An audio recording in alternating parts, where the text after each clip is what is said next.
Почитувани представници на медиумите, почитувани граѓани. Денес, пред граѓаните на македонската јавност, сакаме да представиме дел од програмата за која ќе се залагаме, се со единствена цел, а тоа е подобрување на животниот стандард на граѓаните. Нашите економски приоритети се темелат на конкурентна и одржива економија преку заштита на животната средина, социоекономски развој и владење на правото.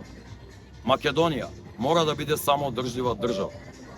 Долгорочни кредити за ново формирани компании од страна на млади, чии камати ќе ги финансира државата. На овој начин ќе ги стимулираме младите да размислуваат да креираат, а со тоа и да го стимулираат предприемништвото и малиот бизнис. Финансиска поддршка за отворање бизнис во рурални средини. Нашата намера и политика е да креираме општество каде младите ќе сакаат да творат, да градат и среќно да живеат.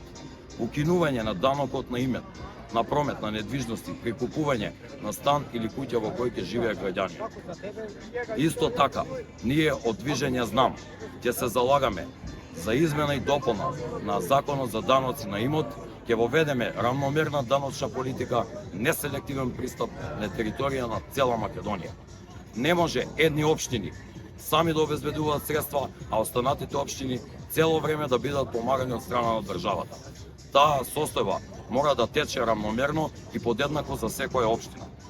Гарантен фонд за собствено учество во бизнис на невладини организации. Знам дека и вие ќе се приклучите по овој проглас до граѓаните на Македонија. За подобро утре, за пристоен и достоинствен живот. Ви ветувам дека вашиот глас за нас значи само обврска, за промена на општеството во кое живееме. Знам дека ние ќе го оствариме тоа, заокружи број 7. Благодарам.